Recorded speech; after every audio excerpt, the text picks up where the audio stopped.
Welcome to HMTV News. I am Kenil Beckford reporting for external and internal news. In top stories, US students protest. Accused carnal abuser jailed. Teacher convicted of sex charge removed. In internal news, CXC examinations on the go. Students successful in the JCDC Festival of the Arts.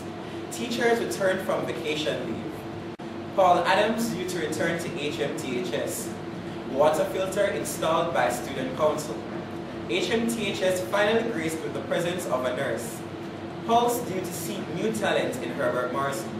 Top musicians from the school band are awarded scholarships. I'm Kimberly with your sports for today.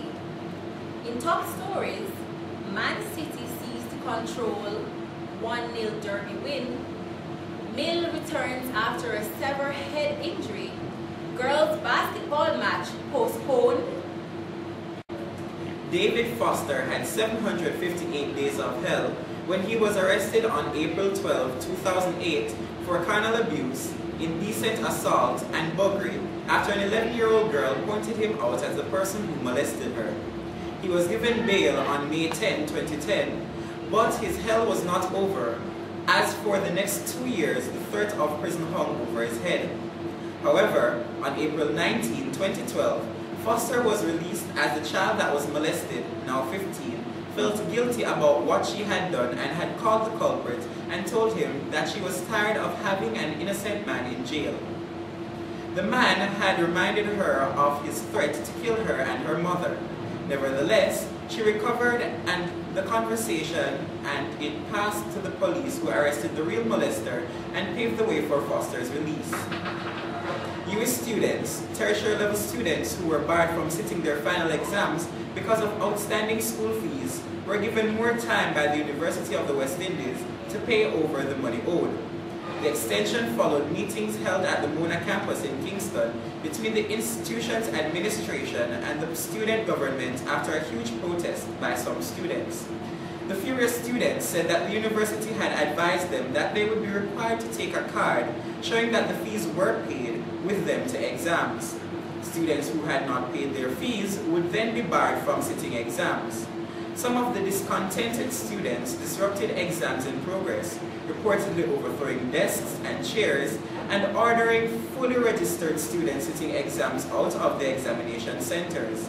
The police had been called in to suppress the disturbance, but after talks on Saturday, April 28, 2012, President-elect of the UWI Guild of Students, David Wilson, said students were somewhat mollified by the extension. He said the agreement will also allow students to take the missed exams at a later date, which is an improvement on the original position of the school, where students in arrears were to be given a failing grade. Teacher convicted of sex charge removed. The board of a Kingston high school suspended an English teacher who was not allowed to continue teaching after 2 years of being convicted of indecent assault against an 8th grader at the institution.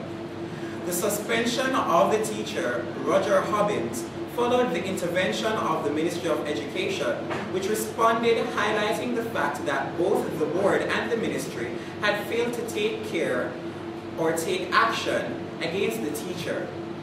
Education Minister, Reverend Ronald Thwaites, who expressed alarm about the continued employment of the sex offender, said steps were to be taken to remove the teacher from the classroom with immediate effect. It was unclear, April 28, 2012, if Hobbins, who had been living in the teacher's cottage on the school grounds, would be allowed to continue living there during the periods of his suspension. Upper school and some lower school students have now engrossed themselves in study mode as CXC examinations are now underway.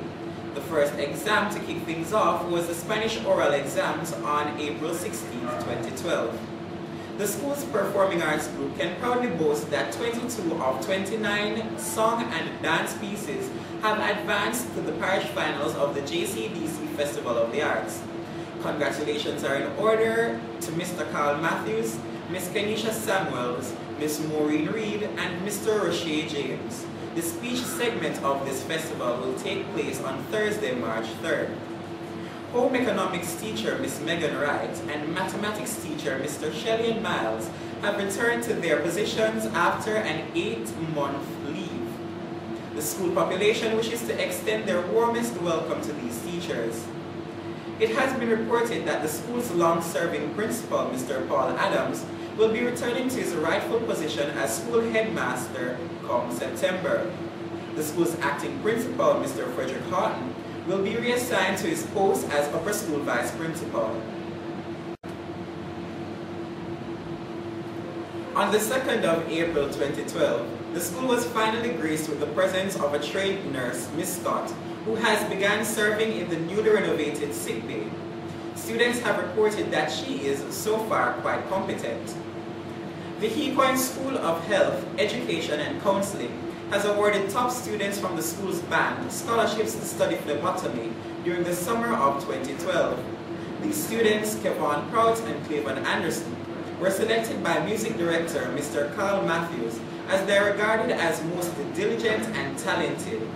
This 2-month training is due to begin on July 9. The modeling agency Pulse is due to conduct a model search on the school grounds on May 3, 2012. This is in order to seek the freshest and youngest and apparently most hype faces of modeling. The school student council, through various fundraising efforts, has installed a water filter in the school's main pipe system. This, according to Ms. Gordon, the council's staff advisor, is a move to improve the health conditions of students by providing purified water for domestic purposes. Manchester City seized control of the Premier League title race here yesterday after Vincent Kompany's first half header powered them to a 1-0 win over bitter rivals Manchester United. Kompany's headed home from a corner on the stroke of half-time to settle a highly charged title duel at Eastlands, which saw City go top of the table by virtue of their superior goal difference. The victory means that wins over Newcastle and Queen's Park Rangers in their remaining games will almost certainly see City claim their first league crown in 44 years, while United would finish the season without a trophy. The win also capped a remarkable comeback in the league race by City, who appear to have blown their title chances in early April after falling 8 points behind United. Mills returns after a severe head injury. The flamboyant striker Kemar Savvy Mills made a return to competitive football on Sunday after an absence of almost 3 years due to an horrific head injury suffered during the South Central Confederation Super League final for Humble Lands in June 2009. The lanky forward, who turns 32 in June, ironically, the same month of his tragedy, came on for the last 15 minutes of Humble Lions Premier League match against Harborview at Effortville on Sunday, April 30, 2012, to a warm reception from home fans. Although he showed only glimpses of the player he was before his injury, the colorful goal scorer was not overawed by his return, but credited his comeback from the potential career-ending injury to hard work and determination. Further afield, girls' basketball match postponed. It was a heavily contested match against the Herbert Morrison girls' basketball team and Spot Valley on Wednesday, April 26, 2012. The match was postponed due to the weather conditions in the third quarter of the match. The Herbert Morrison team was grateful for the bad weather because the match was not weighed in their favor. Now we have Daydrill, the Earth Angel, with entertainment. Hey, what's up, my peeps? It's your girl Daydrill, the Earth Angel. Intensity continues to arise in the music industry. No bail for Vybz Kartel. Masaran in one you mix up. controversy surrounds Lady Saw's two-man song, and Quick Cook says DeMarco set him up. A disgruntled promoter has come forward demanding that selector/artist Matterhorn return his deposit of $90,000. The promoter, Renroy Smith, says he's contacted Matterhorn in December to do a show in Antoinette-based named Girls' Graduation. Smith added that they agreed to a price and the money was sent to him through Western Union. The event was scheduled for April 7th. The promoter says he heard that the artist had double booked the dates. On contracting the artist, he was asked to switch dates, but he refused, as he had printed his flyers and paid for the venue already. Matterhorn said he would have sent back Smith's deposit in 2 days. The promoter says 4 months had now passed and he still hasn't received his money from Matterhorn. It isn't fair yet for Vybz Kartel in one of the most crucial seasons of the whole murder case against him and his associates. Kartel, the men allegedly accused of Clyde Wizard, William murder, are to return to the home circuit court on June 8th on 2 separate murder charges.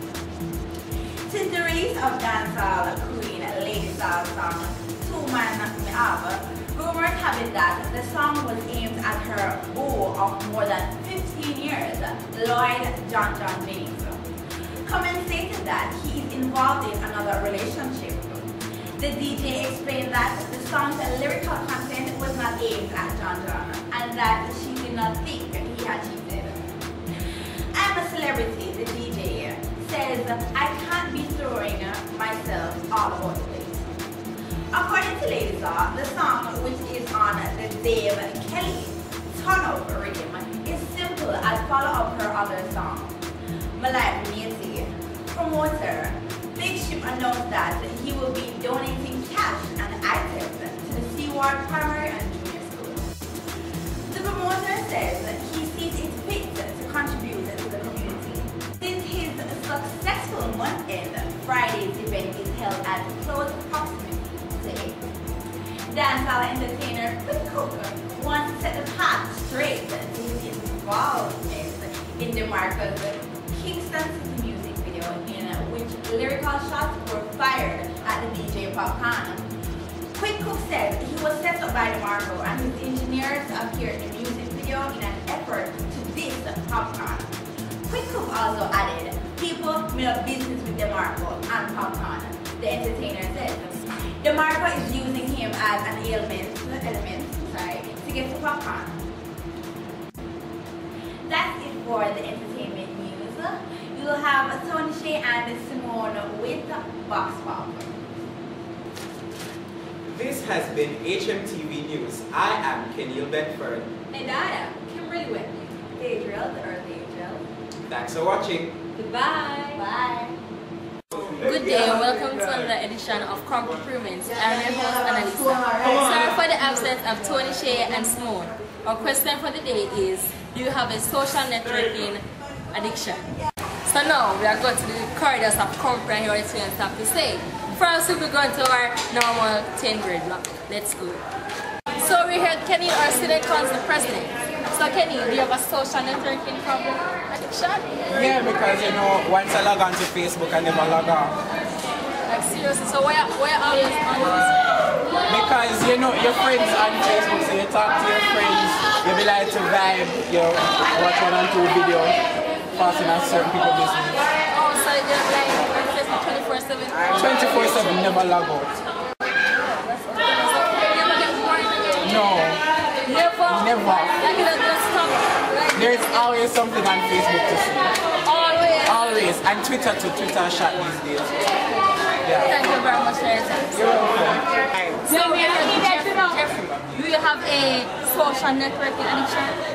You know, I wouldn't really class it as an addiction. Why? It's just a love of social networks. So what's your favorite one? Well, I don't have a favorite, I have favorites. Such as? Tumblr, Instagram, Facebook, Twitter, and the list goes on. Also, do they ever get bored? So we're here with Enrico. Enrico, do you have a social networking addiction? Don't know, you know. As a musician, you have to have something like that. Isn't it? So what's your favorite one?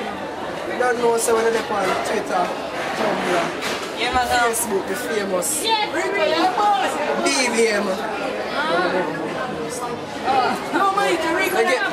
Texting, everybody can text, isn't it? Yeah, so we're here at Mishka. Mishka, do you have a social networking addiction? Yes. So what are you addicted to? Facebook. Why Facebook? Nice, so fun, like get people touring. Oh, you love the mix up and the... Do you have a social networking addiction? Yeah, Facebook, Twitter, Tumblr, and YouTube. So we're addicted to so much of them. Because sometimes we just not got enough to do. So we'd love to know on Facebook. Well, I talk to my friends when I go home, or I play the games. So what about Twitter? Twitter just tweet. Sorry. So you're here from me, right? Okay, we're here at 10 BPM, which I love the teacher, Miss Goman.